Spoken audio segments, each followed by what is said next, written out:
Welcome, everybody, to the Rabbi Daniel Lapin Show, where, as usual, I, your rabbi, reveal how the world really works.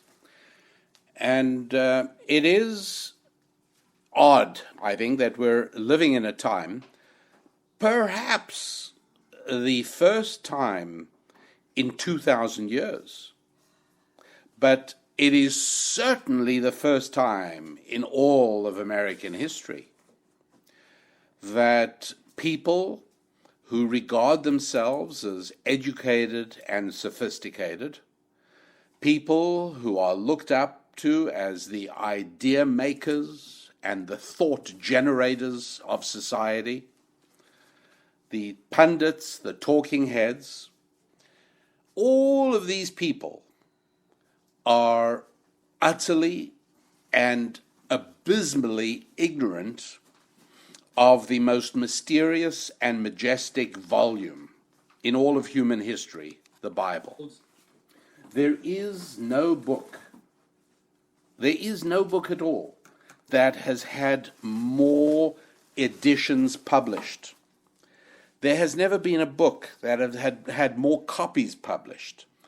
It was the very first book to ever be printed on a printing press, just before 1450 in Austria by Johann Gutenberg, the Bible. We're living in a time where people who regard themselves as leaders and as culturally literate people truly have no idea whether Leviticus is the name of a man's aftershave lotion or of a book. Not a clue. And so it was with considerable trepidation that my wife Susan and I accepted an invitation to be given a tour around the newly opened Museum of the Bible in Washington, D.C. Now, regular listeners to the show are probably already aware that I am not that an enthusiastic museum attendee. I find that pretty much whatever I might want to see in a museum, I can bring up online on my computer at home to greater effect, more speedily, with more examples, better visibility. And so, for the most part, I must say I do not enjoy museum visits, and I don't put them on my itinerary. There are some exceptions. Around small-town America and small village British Columbia, there are small museums. And these are usually 1 or 2 or 3 room museums that reveal the artifacts of the early life in that village. And since we're talking about America, particularly the western states and British Columbia, we're talking about 100, 150 years old, not much older than that. And those, I must say, I do find poignant and interesting. But for the most part, not. And so when we received the invitation for the Museum of the Bible in Washington, D.C., I felt that we had to accept, and I did so more out of a sense of duty. Right? After all, Museum of the Bible, it's a first. But I thought to myself, I've seen a bunch of old Bibles. I've seen archeological artifacts in Israel. I'm pretty much done with that stuff already, and I kind of thought I was going to have to politely endure it. And I was somewhat relieved when I discovered that the tour that had been arranged for Susan and me was going to be of 1 hour duration. And your humble host can take one for the team. if I'm going to have to go to a museum so that I can tell you about it and maybe save you the time and trouble of having to go, and all of that can be accomplished in 1 hour, I'm good for that. And so before I go on, before I proceed to tell you what my reaction was and what we saw, perhaps I should start off by telling you that I did not remain for an hour. We did not even remain for 2 hours. We remained for 5 hours, willingly and voluntarily. And I'll tell you something else. We truly cannot wait until we can get back. And this time we were going to schedule at least 5 or 6 hours for our next visit. So you know that something rather unusual transpired. It really was. Now, I have to tell you that I do believe, and I told you a little bit about it in last week's show, I do believe that we are in a titanic cultural struggle, and it's a struggle right now that I do believe revolves largely around the Bible. I do think that the struggle in America today is not between blacks and whites, and it's not between men and women, and it's not between people of different socioeconomic strata, and it's certainly not between Jews and Christians. But what it is a struggle between those people who believe that biblically based Judeo-Christian values are absolutely vital for our nation's survival, and on the other side, people who believe that Bible-based Judeo-Christian values are nothing but primitive obstructions to progress. And yes, there are black people and white people on both sides. There are men and women on both sides. There are rich and poor on both sides. And yes, there are Jews and Christians on both sides. But that, I believe, is what strictly identifies the nature of the cultural conflict that has separated the United States in a way perhaps more severely than anything else since the war between the states in the middle of the 19th century, popularly known as the Civil War of the United States of America. Naturally, I don't want to see this one fought with bullets. I hope it can be fought with ballots, and I'm strongly of the opinion it can and will. But it is an intense struggle, because almost every position on immigration or homosexuality or drugs or on taxation or on Iran and North Korea and foreign policy in general and the military, almost every position on every one of those issues, I would probably guess accurately if you told me where you stood on the basic question of whether you believe, and if you have to pick one of these, so if you don't want to say either one is 100%, which one is closer to where you stand? Statement number one, Judeo-Christian values are vital for our nation's survival. Or statement number two, Bible-based Judeo-Christian values are nothing but primitive obstructions to progress. And one of those is going to be closest to where you stand.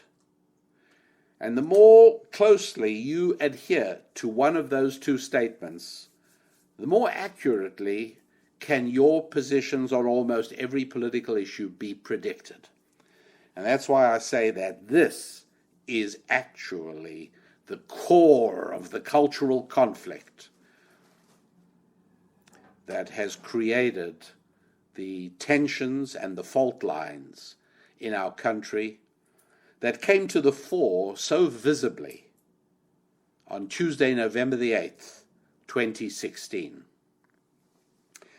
And so I went to see the Museum of the Bible in Washington, D.C., because I was certain that regardless of how many old Bibles there were, and regardless of how many, frankly, tiresome old artifacts from the archeological digs of the Middle East I was going to take a look at, nonetheless, in spite of that all, there was still significance to the museum because the Bible is the ground zero. It is the central point on the battlefield of today's cultural conflict. And so with all that in mind, Susan Lapin and I traveled to Washington, D.C., to the Museum of the Bible. The website, not the museum's, but your rabbi's, is rabbidaniellapin.com. rabbidaniellapin.com, and the resource that we've had available for you, and people have been finding it immensely useful, is called Let Me Go. And it's kind of written on the resource, and you'll see it at the website. It's kind of written nicely because the regular phrase with which almost everybody, at least those on one side of the cultural conflict are described, are familiar with, is let my people go. And we've deleted, you can see we've put a cross out on my people and replaced it with me, let me go. And the reason for that is because each and every one of us needs to escape our own Egypt. And I don't know what your particular Egypt it is, but I do know that you do have your own Egypt. I don't know what precisely is preventing you from achieving your goals. I don't know what exactly stands between you and your dreams. I don't know exactly what it is that is obstructing your path to your destiny. But something is. And whatever it is can be called by its generic biblical name, Egypt. That's right. In the Bible, there are no just names, right? There just aren't. Now, Sudan is a name. Nigeria is a name. Yes, the Niger River is there. Ghana is just a name. Now, Somalia, by the way, is not just a name. And on the other sides of the straits is a place called Yemen, not just a name. Because in Hebrew, in the Lord's language, Somalia means left, and Yemen means right. And that's because in the early days of trading, going all the way back to King Solomon, the trading route was up and down the east coast of Africa and all the way up to the Gulf of Aqaba, Solomon's mines, and everything else that was going on at that crossroads of the Middle East. And as the ships passed through that narrow straits, they knew that they had to keep on their left side a place called Somalia, and on the right side a place called Yemen. And eventually the populations that grew there and the countries that emerged there just took the names that those pieces of land had always been referred to, the left and the right. Because, my dear friends, then, back in the olden days, as now, Jews were disproportionately visible in the areas of trade and commerce. And so as they traveled up the east coast of Africa and headed for the straits leading up to the Gulf of Aqaba, on the left they kept Somalia, and on the right was Yemen.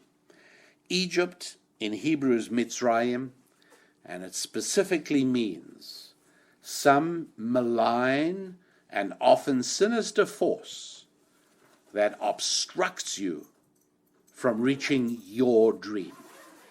And most of the book of Exodus is devoted not merely to a history of how ancient Israel got out of Egypt, but most of the book of Exodus is nothing other than a textbook on how you can get out of your Egypt.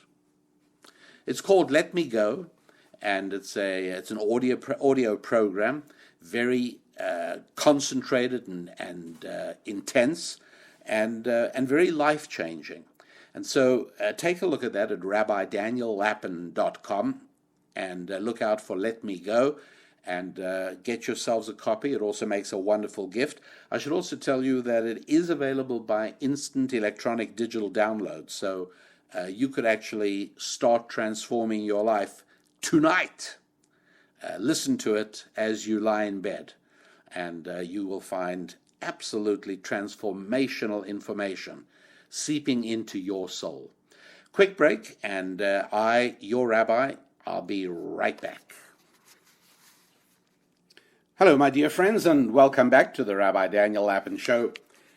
Speaking about the Museum of the Bible in Washington, D.C., but before I get back to our arrival at the museum recently for a special guided tour that we were very grateful to be invited on, we must first of all take a look at a guy by the name of Voltaire, a French intellectual.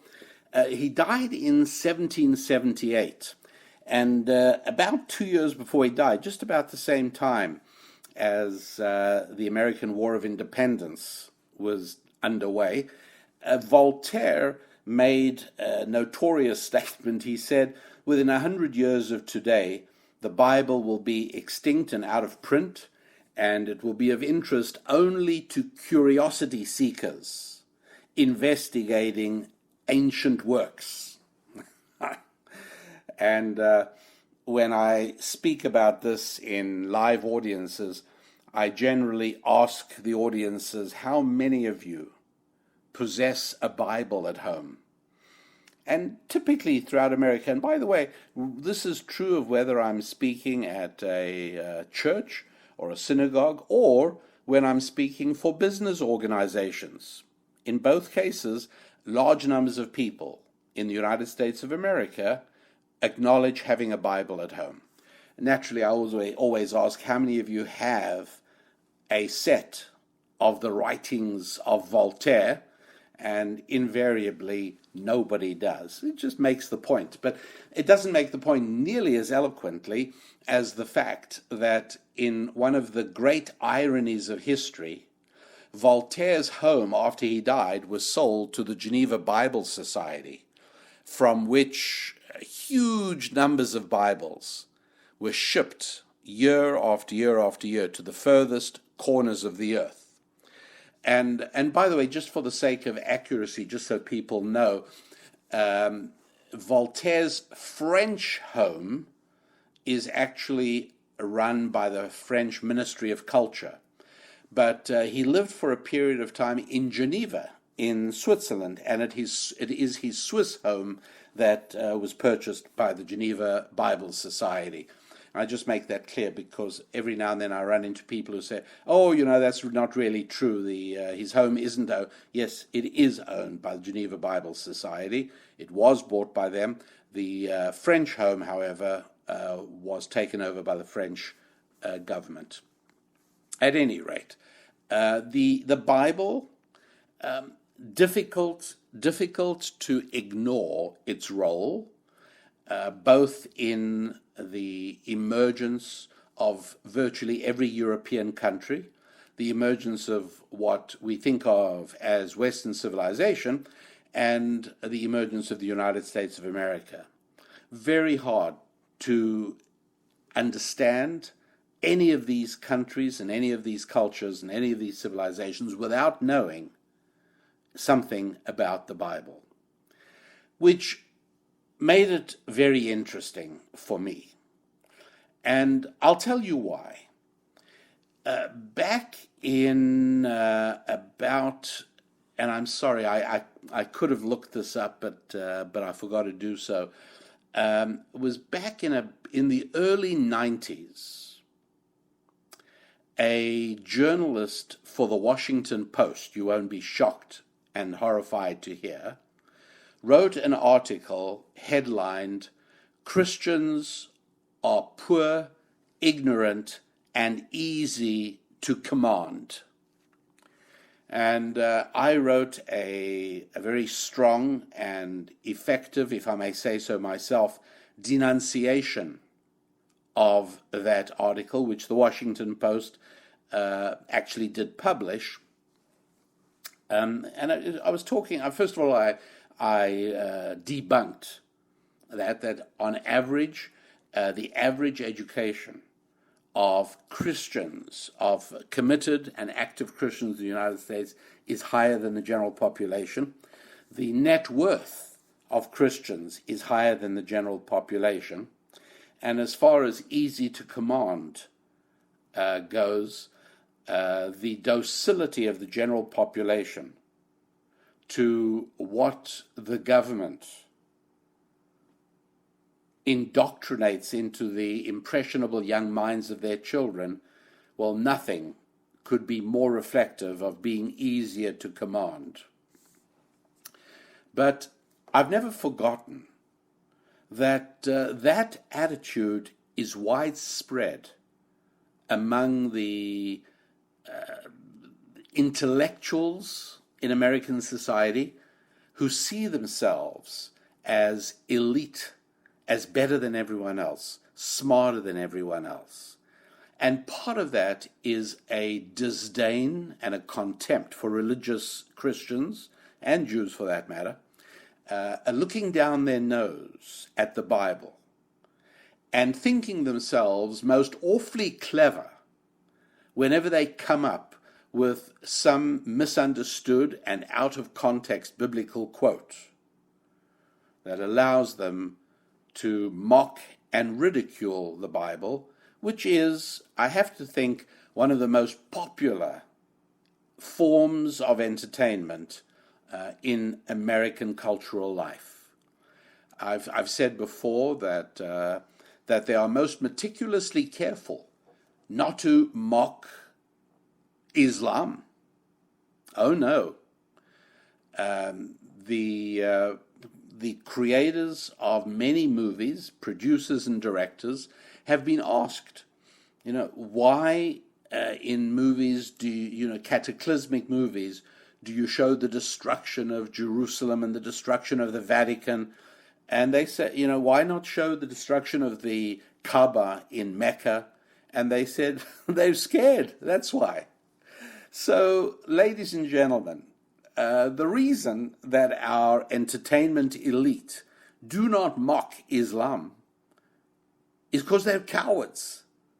And the reason they feel comfortable mocking biblical faiths of Judaism and Christianity is because they know full well that devout Jews and devout Christians, those who love the Bible and try to live by it, are not about to come and cut their throats and throw bombs in their gathering places.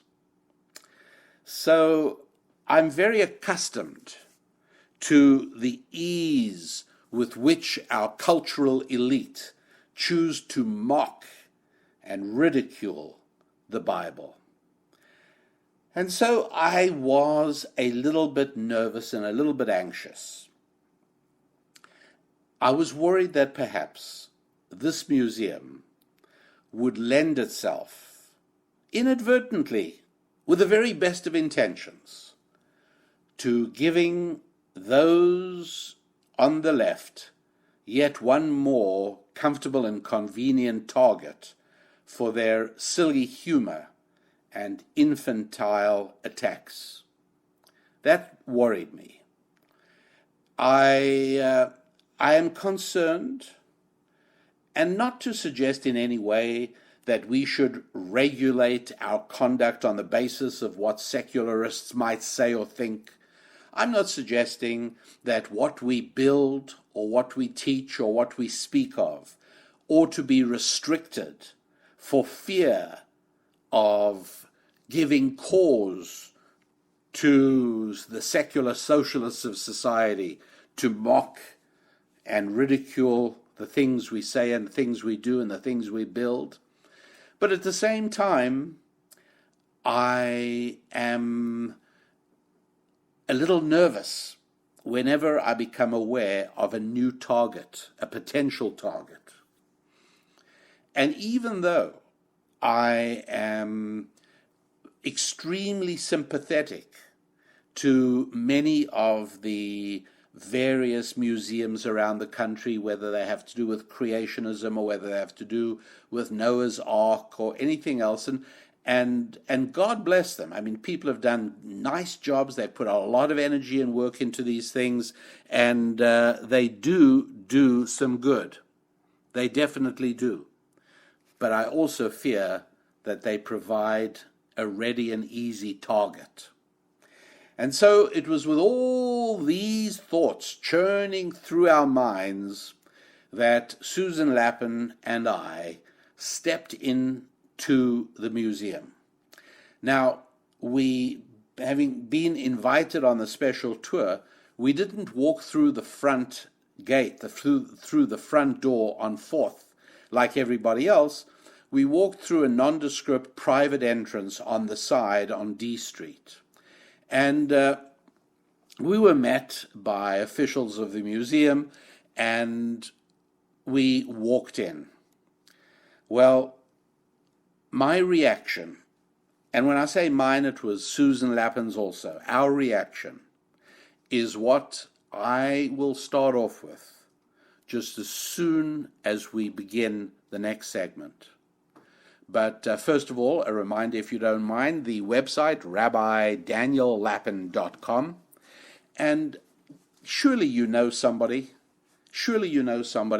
who is just not breaking through, somebody who is obstructed, somebody who really has better days ahead of him or her, whether it is maritally or financially or socially or whatever it is.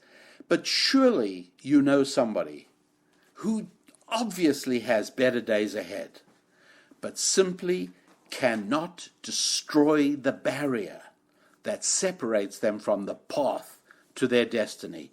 You got to know somebody like that, right? Maybe it's even you. Well, the solution is right at hand. It's called Let Me Go. It's a wonderful 1-hour program that I prepared strictly in a practical way to solve this very problem. Go to the website, rabbidaniellapin.com. Take a look at the resource called Let Me Go. It's how to transform your challenges and problems into triumphs and escape your own Egypt. So there it is at rabbidaniellapin.com, and I'll be back with you in just a moment. Welcome back, everybody, and thank you for being part of the Rabbi Daniel Lapin Show. And I always like thanking those of you who've been helping promote the show. I've seen many of you promote it on Facebook and on Twitter. Thank you very much indeed for doing that. Some of you forward the show to other people. Whatever it is working. The numbers keep climbing, and I very much appreciate that. Here on the Rabbi Daniel Lapin Show, where your rabbi reminds you that the more that things change, the more we need to depend upon those things that never change. And the surest place to find things that never change is the Bible. And it's because of this very central role that the Bible plays in my life that we accepted the invitation to visit the Bible Museum, the Museum of the Bible in Washington, D.C. The museum was created by the Green family, the people who built the business called Hobby Lobby. And I can only tell you that Susan Lapin and I go out of our way to buy stuff at Hobby Lobby. Now, look, I'm not the biggest arts and crafts guy in the whole world, but I always find something to buy in Hobby Lobby. And in fact, we're going to stop in at a Hobby Lobby this coming week just to buy something to tangibly express our enthusiasm and appreciation for the Museum of the Bible. How much did the Green family spend to build this Museum of the Bible? I'm going to give you a round number, and I believe it is a very close and accurate number. I cannot disclose to you where my information comes from or how I know this number, and you're welcome to dispute the number. But after you have been to the museum, because if there is anything I would like to leave you with from today's show, it's that you run, don't walk, run to make arrangements to visit the Museum of the Bible in our nation's capital as soon as you possibly can. And when you've done so, you probably will agree that although the figure I'm about to tell you sounds incredible, once you've actually been there, you're going to say, aha, okay, I get it. The figure, my friends, is $1 billion. I do not believe that it cost a penny less than $1 billion. Now, you know what $1 billion is? You take $1 million. Now, $1 million is 1,000 piles of $1,000. And you take $1 million, and now you take 1,000 piles of $1 million, and now you're at $1 billion.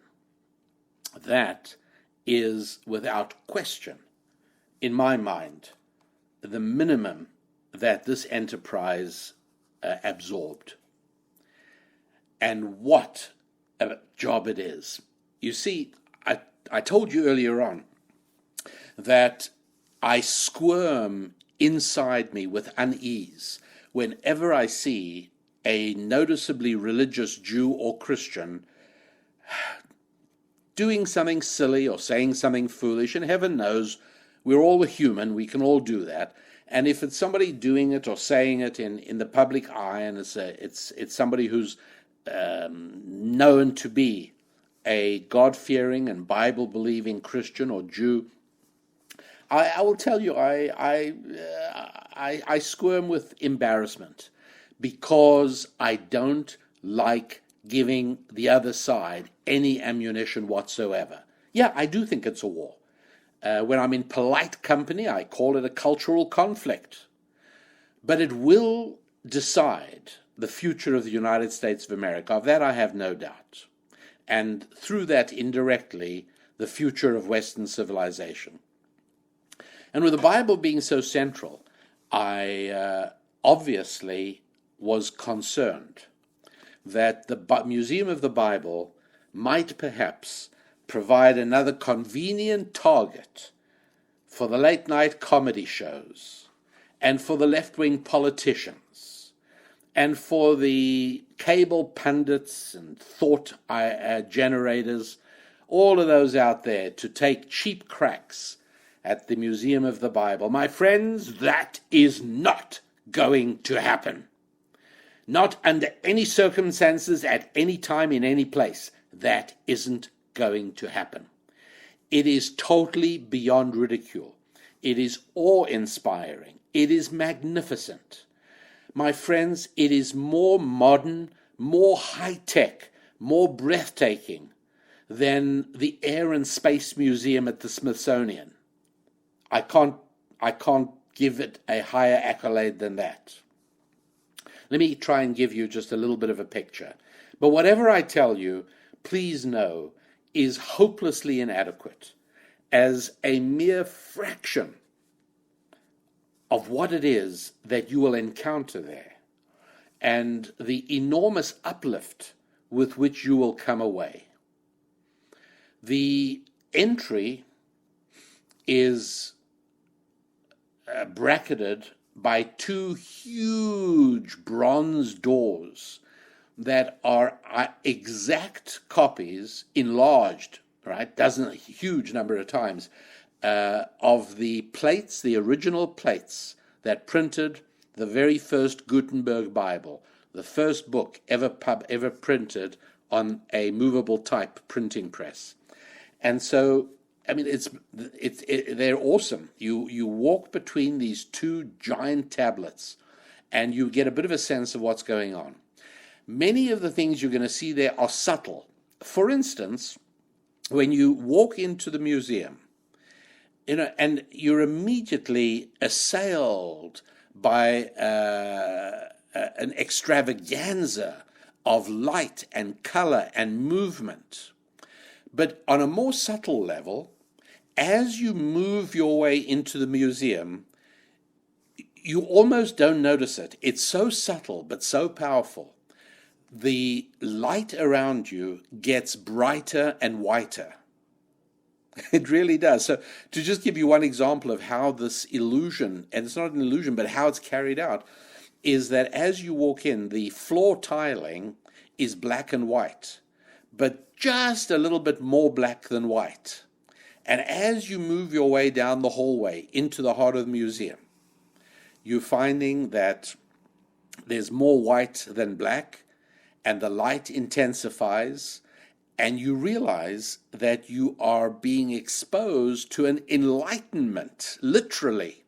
And then you finally reach the heart of the museum, which is an enormous atrium going up 7 or 8 floors to glorious skylights, just ushering in vast quantities of bright light. And all of this surrounds the main staircase of the museum. Now, I have never seen a staircase anything like this before, and I must tell you that I am enthusiastic about bold architecture. I hate ugly architecture. I loathe almost anything that Frank Gehry does as nothing but a vulgar chest beating and a pathetic attempt to draw attention to himself, which is the very opposite of great architecture. Frank Gehry is not that. But there are bold and exciting buildings to be seen. This is one of them.